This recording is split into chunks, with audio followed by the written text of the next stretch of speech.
ಇನ್ನು ಮುಂದಿನ ಸುದ್ದಿಯತ್ತ ಗಮನ ಹರಿಸೋದಾದ್ರೆ ಆಂಧ್ರ ಪ್ರದೇಶದಲ್ಲಿ ಕೋನಸೀಮಾ ಜಿಲ್ಲೆಯ ಗ್ರಾಮದಲ್ಲಿ ಗ್ಯಾಸ್ ಲೀಕ್ ಆಗಿದೆ. ONGC ತೈಲ ಘಟಕದಲ್ಲಿ ಭಾರಿ ಪ್ರಮಾಣದ ಅನಿಲ ಸೋರಿಕೆ ಆಗಿದೆ.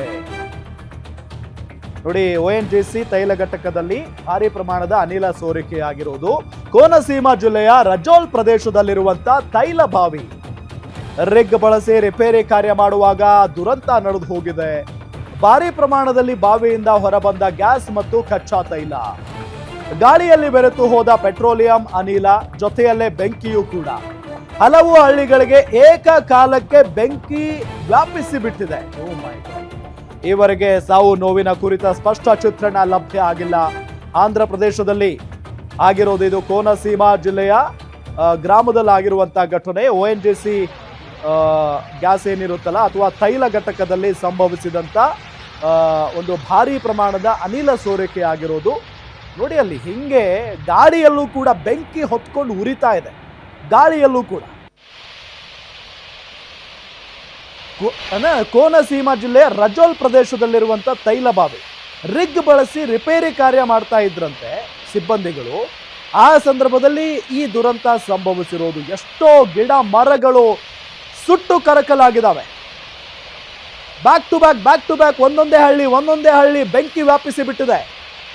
ಭಾರಿ ಪ್ರಮಾಣದಲ್ಲಿ ಬಾವಿಯಿಂದ ಹೊರ ಬಂದಿದೆ ಗ್ಯಾಸ್ ಮತ್ತು ಕಚ್ಚಾ ತೈಲ. ಗ್ಯಾಸ್ ಸ್ಪ್ರೆಡ್ ಆದ್ರೆ ಏನಾಗುತ್ತೆ ಅನ್ನೋದಕ್ಕೆ ಒಂದು ಉದಾಹರಣೆ ಇದು. ಗಾಳಿಯಲ್ಲಿ ಬೆರೆತು ಹೋಗ್ಬಿಟ್ಟಿದೆ. ಬೆಂಕಿಯೂ ಕೂಡ ಅದೇ ರೀತಿಯಾಗಿ ಹೊತ್ಕೊಂಡು ಹೋಗಿದೆ. ಪೆಟ್ರೋಲಿಯಂ ಅನಿಲ ಜೊತೆಯಲ್ಲೇ ಬೆಂಕಿ, ಹಲವು ಹಳ್ಳಿಗಳಿಗೆ ಏಕಕಾಲಕ್ಕೆ ಬೆಂಕಿ ಆವರಿಸಿಕೊಂಡು ಬಿಟ್ಟಿದೆ. ಹಲವು ಹಳ್ಳಿಗಳಿಗೆ ಈವರೆಗೆ ಸಾವು ನೋವಿನ ಕುರಿತಂತ ಸ್ಪಷ್ಟ ಚಿತ್ರಣ ಲಭ್ಯ ಆಗಿಲ್ಲ. ಬಟ್ ಯಾರಿಗೂ ಏನೂ ಆಗದೆ ಇರಲಿ ಅನ್ನೋದೇ ನಮ್ಮ ಪ್ರಾರ್ಥನೆ. ಬಟ್ ಹಿಂಗಾಗಿದೆ ಅಂದರೆ ಪರಿಸ್ಥಿತಿಯಲ್ಲಿ ಒಂದು ಹಳ್ಳಿ ಮಾತ್ರ ಅಲ್ಲ, ಹಳ್ಳಿ ಪಕ್ಕದ ಹಳ್ಳಿ, ಹಾಗೆ ಒಂದೊಂದು ಹಳ್ಳಿಗೆ ಬೆಂಕಿ ಆವರಿಸ್ಕೊಂಡ್ಬಿಟ್ಟಿದೆ.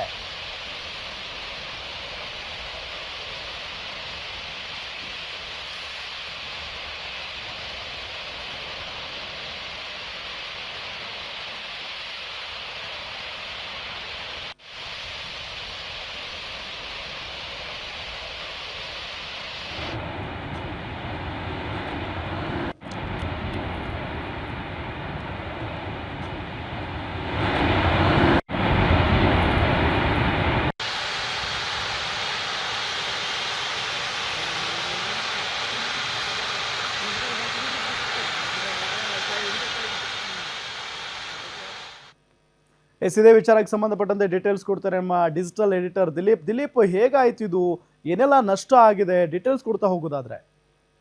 ರಾಮ್, ಏನೊಂದು ಆಂಧ್ರ ಪ್ರದೇಶದ ಕೋನಸೀಮಾ ಜಿಲ್ಲೆಯಲ್ಲಿ ಏನೊಂದು ಈ ಒಂದು ಘಟಕ ಇದೆ. ONGC oil and natural gas corporation ನ ಒಂದು ತೈಲ ಘಟಕ ಇದೆ.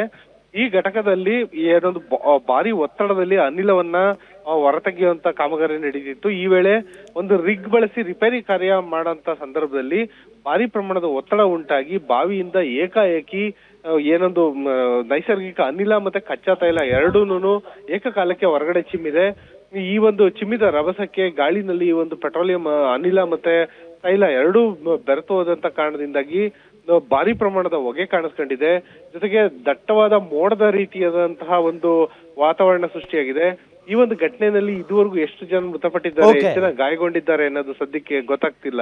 ರಾಮ್, ಥ್ಯಾಂಕ್ ಯು ದಿಲೀಪ್ ತಮ್ಮೆಲ್ಲ ಮಾಹಿತಿಗಾಗಿ.